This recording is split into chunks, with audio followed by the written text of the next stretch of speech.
എല്ലാവരും വീഡിയോ ചെയ്യാൻ വേണ്ടിയിട്ടാണ് പറയുന്നത്, ആഗ്രഹിക്കുന്നത്. പക്ഷേ ഈ വീഡിയോ ചെയ്യുമ്പോൾ വലിയ സത്യങ്ങളാണ് പറയേണ്ടി വരിക, അല്ലെങ്കിൽ സത്യങ്ങളാണ് ഞാൻ കരുതി വെക്കുന്ന കാര്യങ്ങളാണ് പറയേണ്ടി വരിക.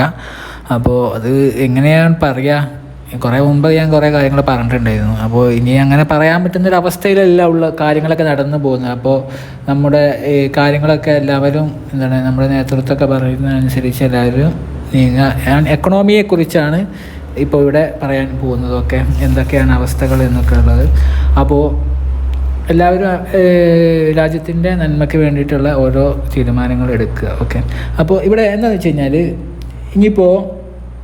ഇപ്പോൾ ആളുകളുടെ സംശയം എന്താ വെച്ച് കഴിഞ്ഞാൽ, യുദ്ധം ഇങ്ങനെ നീണ്ടു പോയി കഴിഞ്ഞാൽ സ്വർണ്ണവില തകർന്ന് തരിപ്പണമാവുമോ എന്നുള്ളതാണ് ഇപ്പോൾ കാണുന്നത്. അതാണ് കാരണം, ഓയിൽ പ്രൈസ് മുകളിലേക്ക് പോവുകയാണ്, അത് റേറ്റ് കട്ടിന് ക്ഷീണം വരും. അപ്പോൾ അത് ഗോൾഡ് താഴേക്ക് വന്നുകൊണ്ടിരിക്കുക. ഗോൾഡ് ഇപ്പോൾ വീണ്ടും പ്രശ്നമായി. ഇപ്പോൾ പ്രശ്നം എന്ന് വെച്ച് കഴിഞ്ഞാൽ, ലെബനോൺ ഇസ്രായേൽ അവർ ചർച്ച ചെയ്യുന്നുണ്ട് സോൾവ് ആക്കാൻ വേണ്ടിയിട്ട്. പക്ഷേ ആക്രമണം നടന്നുകൊണ്ടിരിക്കുകയാണ്. ഇറാൻ പറയുന്നത് ലെബനോൺ അറ്റാക്ക് ചെയ്താൽ അവരും അറ്റാക്ക് ചെയ്യുന്നതാണ് പറയുന്നത്. അപ്പോൾ സീസ് ഫയർ നടക്കില്ല, ആൾ ഫ്രണ്ടിൽ എന്നാണ്. അപ്പോൾ എന്താണ് എന്നുള്ളതാണ്. ഇപ്പോൾ ഈ നോട്ട് നിരോധനത്തിൻ്റെ സമയത്തൊക്കെ അന്നൊക്കെ പറഞ്ഞത്ര 14 ലക്ഷം 12 ലക്ഷം കോടിയൊക്കെയാണ് ഉള്ളതെന്നാണ് പറയുന്നത്. ഇപ്പോൾ ഞാൻ അത് പറയാനൊക്കെ കരുതിയത്, പക്ഷേ ഒന്ന് റെഫർ ചെയ്തതാണ്. അപ്പോൾ പറയുന്നതെന്ന് വെച്ച് കഴിഞ്ഞാൽ 42 ലക്ഷം കോടിയാണ്, 42.3 ലക്ഷം കോടിയാണ് എന്തുള്ളത്, ഫിസിക്കൽ പൈസയും കോയിനൊക്കെ ആയിട്ട്, അതായത് ക്യാഷായിട്ട് നോട്ടായിട്ട് അതാണ് ഉള്ളത്. 42 ലക്ഷം കോടി ഇവിടെ ഇന്ത്യയിൽ. പിന്നെ ഈ സേവിങ്സ്, കറണ്ട് അക്കൗണ്ട്, FD ഒക്കെ ആയിക്കാണ്ട് കിടക്കുന്നത്, ഇപ്പോൾ ബാങ്കിലൊക്കെ ആയി കിടക്കുന്നത്, അങ്ങനെ നോക്കുകയാണെങ്കിൽ അത് 281 ലക്ഷം കോടി ഉണ്ടാവും. ബാങ്കത്തതൊക്കെ പഴം എടുത്ത് നോക്കുകയാണെങ്കിൽ എന്ന് വെച്ചാൽ ഫിസിക്കൽ കറൻസി നമ്മളെടുത്ത് നോക്കുകയാണെങ്കിൽ ഇപ്പോൾ നമ്മളെ കീശയിലൊക്കെ ഉണ്ടാവും 500 നോട്ടൊക്കെ, അതൊക്കെ നോക്കുകയാണെങ്കിൽ 42.3 ലക്ഷം കോടിയാണെന്നാണ് ഞാൻ നോക്കിയപ്പോൾ എനിക്ക് മനസ്സിലായത്. സത്യങ്ങൾ ചെക്ക് ചെയ്തോളി. ഓക്കെ, ഈ ഇപ്പോൾ ഒരു സ്റ്റോക്ക് മാർക്കറ്റുകൾ മറ്റുള്ളതൊക്കെ ഉണ്ടല്ലോ, അതിലൊക്കെ എത്രമാനം പൈസയാണ്. 4 ലക്ഷം കോടി, 10 ലക്ഷം കോടി, 12 ലക്ഷം കോടി ഓരോ ലെൻസിൻ്റെ പറയുകയാണെങ്കിൽ. അല്ലെങ്കിൽ ഇൻഫോസിസ് തന്നെ ഇപ്പോൾ തകർന്ന് തന്നെ ഇപ്പോൾ 4 ലക്ഷം കോടി ഇപ്പോഴും ഉണ്ട് അവർക്ക്.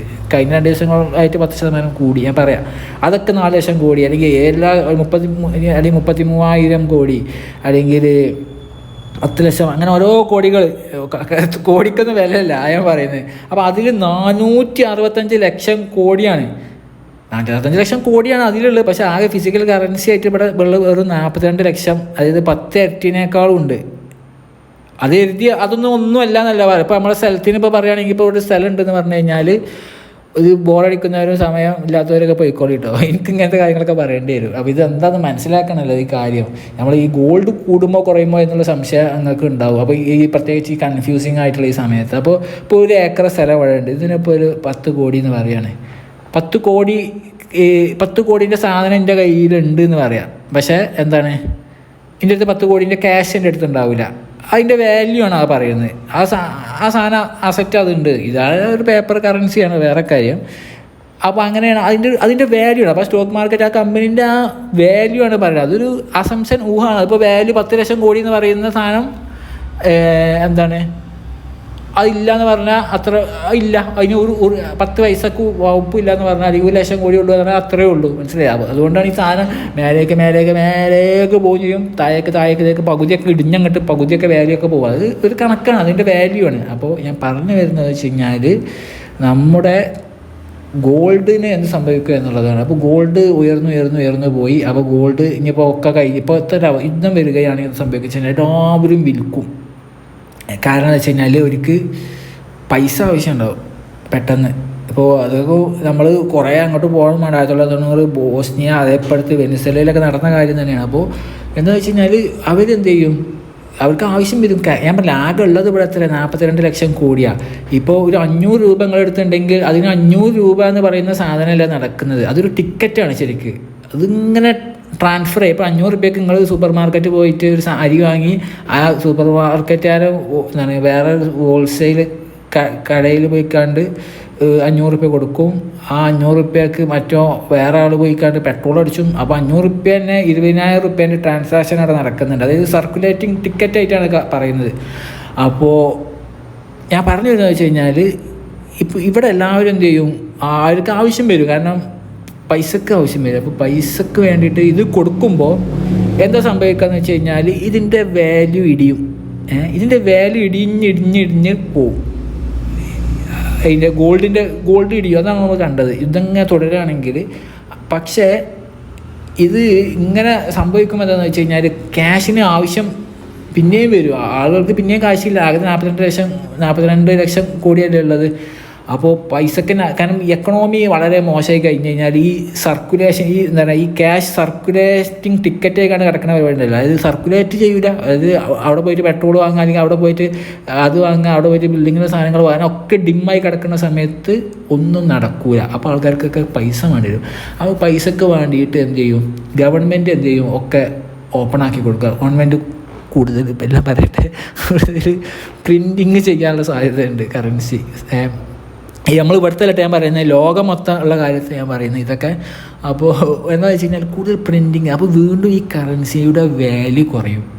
അങ്ങനെ കറൻസിയുടെ വാല്യൂ വീണ്ടും കുറയുന്നതോടുകൂടി എന്ത് ചെയ്യും ആളുകൾ, അയ്യോ കുടുങ്ങിയല്ലോ, അത് ഇതിൻ്റെ അടുത്തുള്ള ഞാൻ பார்த்து വെച്ച കറൻസി കൊണ്ടൊന്നും കാര്യമില്ല. അപ്പോൾ വീണ്ടും എന്ത് ചെയ്യും ആളുകൾ മറ്റൊരു യഥാർത്ഥമായിട്ടുള്ള റിയൽ മണി ആയിട്ടുള്ള ഫിസിക്കൽ ക്യാഷ് ആയിട്ടുള്ള ഗോൾഡിലേക്ക് തന്നെ അവർ പോകും.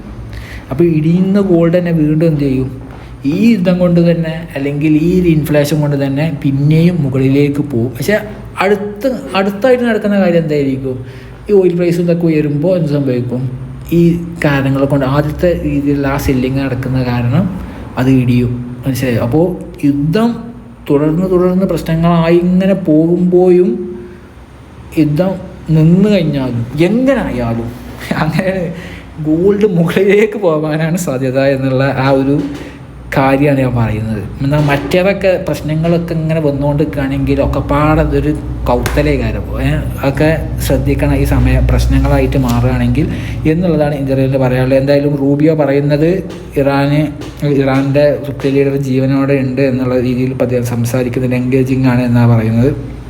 പിന്നെ ഗോൾഡിൻ്റെ കാര്യം പറയുകയാണെങ്കിൽ ഗോൾഡ് ഇപ്പോൾ എത്രയുള്ളത്, 1,14,560 നല്ല ഉയർച്ചയൊക്കെ ഉണ്ടായിരുന്നു. രാവിലെ ഓയിൽ കുറച്ച് താഴേക്കൊക്കെ പോയിട്ടുണ്ടായിരുന്നു. ട്രംപ് ഇങ്ങനെ ഹിസ്ബുള്ളോട് സംസാരിച്ചു. അതേപോലെ പിന്നെ ആരോടോ സംസാരിച്ചു, നെതന്യാഹുവിനോട് സംസാരിച്ചു.